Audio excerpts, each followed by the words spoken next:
Post live में आपका स्वागत है। मैं हूं मुकेश कुमार सिंह। आज हमारे साथ पप्पू यादव, सांसद पप्पू यादव, जिन्हें बिहार ही नहीं पूरा देश जानता है। इनके बयानों ने काफी हलचल मचाई है, सुर्खियों में रहे हैं अपने विवादित बयानों को लेकर। आज हमारे साथ ये शख्सियत मौजूद है। हम अपने दर्शकों को इनके साथ कई सवाल हमारे हैं जो साझा कर रहे हैं और हम अपने दर्शकों को बहुत सारी जानकारियां भी देंगे पप्पू यादव जी के माध्यम से कि बहुत सवाल उठ रहे हैं उन पर कि इन्होंने बहुत दरबारी करी है महागठबंधन की, लेकिन महागठबंधन ने इनके लिए नो एंट्री की तख्ती लगा दी है। इनको जब कहीं से कोई टिकट की आस नहीं जगी है तो अब इनकी क्या रणनीति है। कई हमारे सवाल हैं जो इनसे हम पूछने जा रहे हैं। पप्पू जी, बड़ा सवाल यह है कि बड़ी तल्खी के साथ महागठबंधन ने आपके लिए नो एंट्री का बोर्ड लगा दिया। देखिए, राजनीति में अहंकारों का कोई जगह नहीं होता। व्यक्ति महत्वपूर्ण नहीं है, विचार महत्वपूर्ण है। हमारी जो देश की जनता है, जो भगवान है मेरे लिए, वो मालिक है। एक मजदूर की तरह मैंने सेवा की है, वो महत्वपूर्ण है। हमेशा से ऊपर से नीचे तक थोपा गया। करोड़ों करोड़ रुपया लेके लोग टिकट दिल्ली पटना से देते हैं। बड़ा लोकतंत्र का बड़ा विचित्र मिजाज है। एक बुर्जुआ लोकतंत्र जो अपने ही चुनावी प्रक्रिया को समझ नहीं सका। लगातार सेंटीमेंट के आधार पर चुनाव होना, कभी अपने विवेक और मन से मत नहीं डालना, उस लोकतंत्र को हम लोकतंत्र नहीं कहेंगे। हमेशा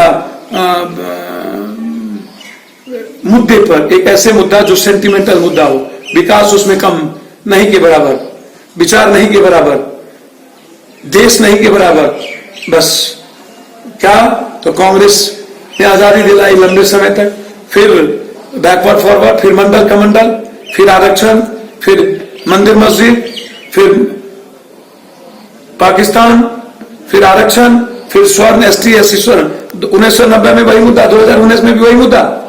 गरीबी क्यों नहीं, बेरोजगारी खत्म क्यों नहीं, महिलाओं की सुरक्षा क्यों नहीं, किसानों की माली हालत क्यों नहीं, गरीबी मिटाने की क्यों नहीं, मजदूर के पलायन को रोकने की क्यों नहीं, सिर्फ ऐसे मुद्दे क्यों?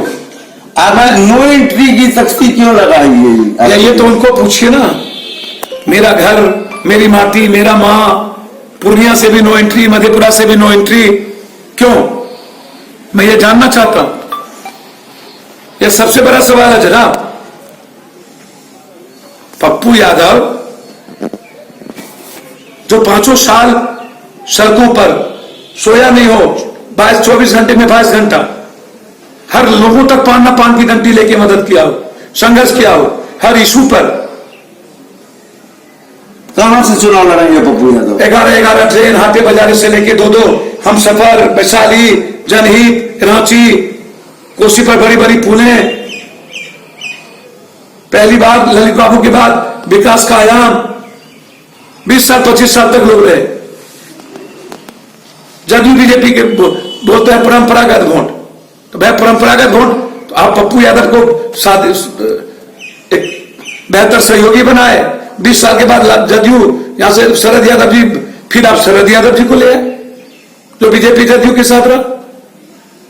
आप नीतीश और लालू जी मिल गए अपने लिए, लेकिन पप्पू यादव ने तो कुछ नहीं कहा। मैं तो हमेशा लालू यादव के साथ और विचारों के साथ खड़ा रहा। सदन से सड़क तक पप्पू यादव खड़े रहे। कभी दलितों के और गरीबों की आवाज बनी, चाहे 3 तलाक से मामला हो, चाहे कोई मामला हो, पप्पू यादव और रंजीत रंजन करा रहा। 3 बार अवार्ड मिला। सबसे ज्यादा क्वेश्चन और डिबेट पप्पू यादव का हिंदुस्तान में। तो 5 साल मैंने हर घर से रिश्ता बनाया, परिवार से रिश्ता बनाया। रोटी का, खून का, मां का, भाई का, मट्टी का रिश्ता है। और आप हमारे ही घर से हमको बेदखल कर रहे हैं। कहां जाए पूर्णिया से पप्पू, कहां जाए कोसी से पप्पू? तो क्या माने कि आप हमें मिलाने की तैयारी, ताकत से घबराया हुआ है महागठबंधन और आपको अस्तित्व की लड़ाई लड़नी पड़ रही है, आपको मिटाने की कवायद है? सर, ये हराने की नहीं, मिटाने की। फिर रंजीत रंजन पर यह सवाल क्यों? आपके घर की बेटी ठीक, आपके घर की मां ठीक, कोसी और पूर्णिया की बहू और बेटी ठीक नहीं, उस पर भी उंगली खड़ा करना। आप ताकत तो जनता के बीच होती है, पप्पू की क्या ताकत होगी भाई? आप गरीब और आम आदमी की सेवा से घबरा गए।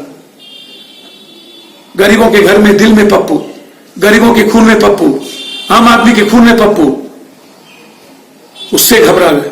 यानी पप्पू यादव को दिल्ली पटना की राजनीति करने वाले, उनको लगा ये तो सीधा इंटरेक्ट है कॉमन मैन से, गरीब से, निचले व्यक्ति से, ये आवाज बनता है पूरे देश की। कन्हैया को मिटाने की तैयारी क्यों? कांग्रेस से ही लड़ाई क्यों? 11 से 9 क्यों? सपा पे क्यों नहीं लिया गया? कहीं देवेंद्र, कहीं रणवीर की पत्नी, कहीं अरुण बाबू, कहीं IMA, क्या कारण है? कन्हैया से किस बात का डर? तो पप्पू यादव यहां के सांसद हैं, जनता से सुमारी करा लीजिए, कह देगा पप्पू नहीं चाहिए, मैं 1 मिनट में चला जाऊंगा, वोटिंग करवा लीजिए। तो चुनाव कहां से लड़ रहे हैं आप?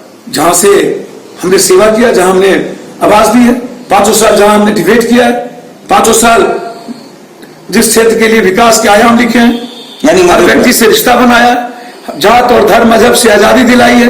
ये आजादी की लड़ाई है, ये मानवतावादी आजादी की लड़ाई है। ये देश भूपेंद्र बाबू और BP मंडल का देश कह सकता है, तो फिर पप्पू तो ताल ठोक करके पप्पू यादव मधेपुरा से चुनावी मैदान में। ताल ठोकने की जिम्मेदारी जनता और गरीब आदमी की है। मैं समर्पण करके आया हूं, एक सेवक बन के आया हूं। जो मैंने सेवा की है, जो मैंने तो कब आप साथ दिया है, एक परिवार के बेटे के रूप में हम आए हैं। नामांकन अपने घर में एक मां के पास आए हैं, हमें मां से कोई बेदखल नहीं कर सकता। आपका नामांकन कब है? 28 तारीख को जनता ने तय किया है, जनता के द्वारा होगा। मिटाने की जिम्मेदारी जनता की होती है। लोग प्रयास करते हैं, मां कभी अपने बच्चों को मिटने नहीं देता।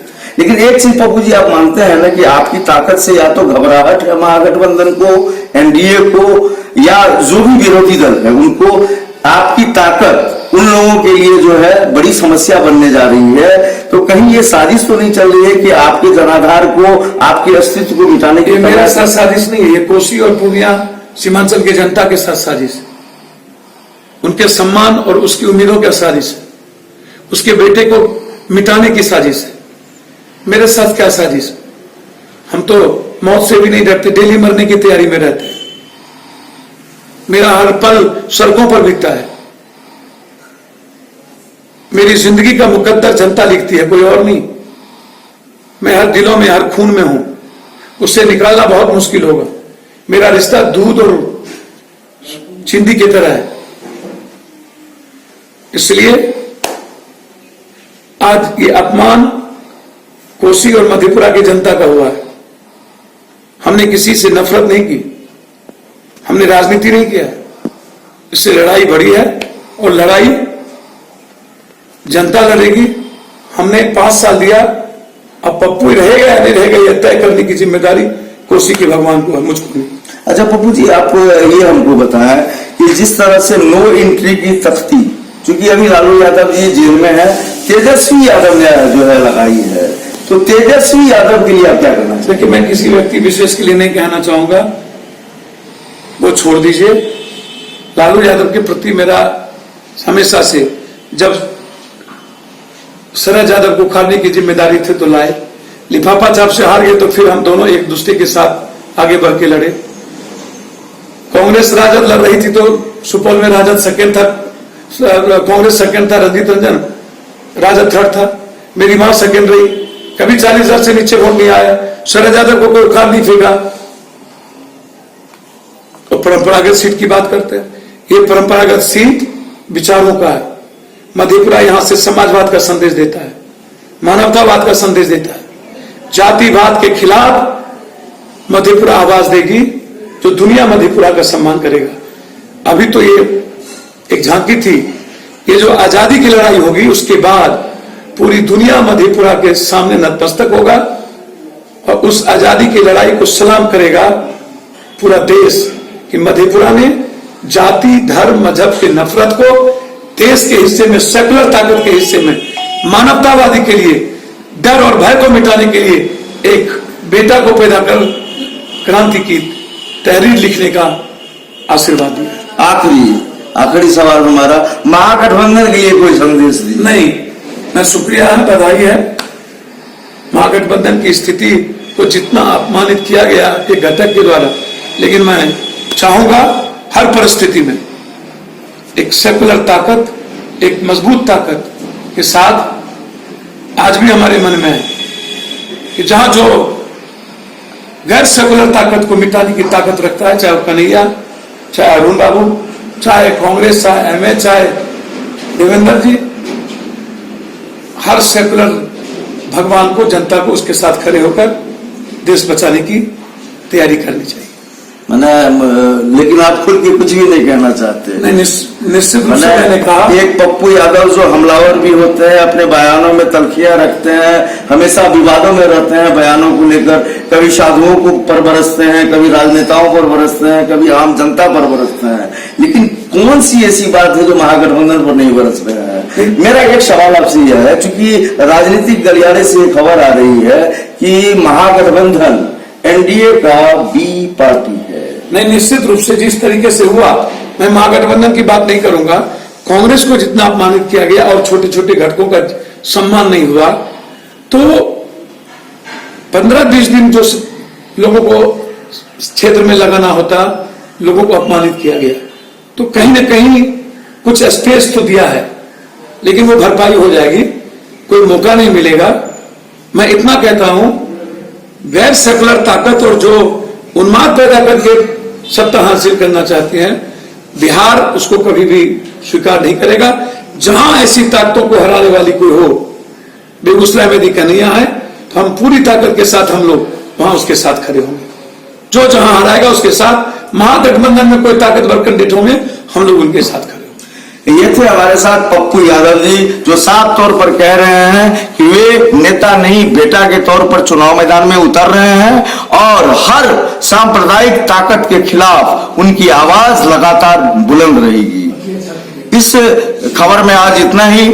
हमारी खबर अगर आपको अच्छी लग रही है तो आप हमारी खबरों को शेयर करें और हमारे YouTube चैनल को सब्सक्राइब करना ना भूलें और बेल आइकॉन को जरूर दबाएं।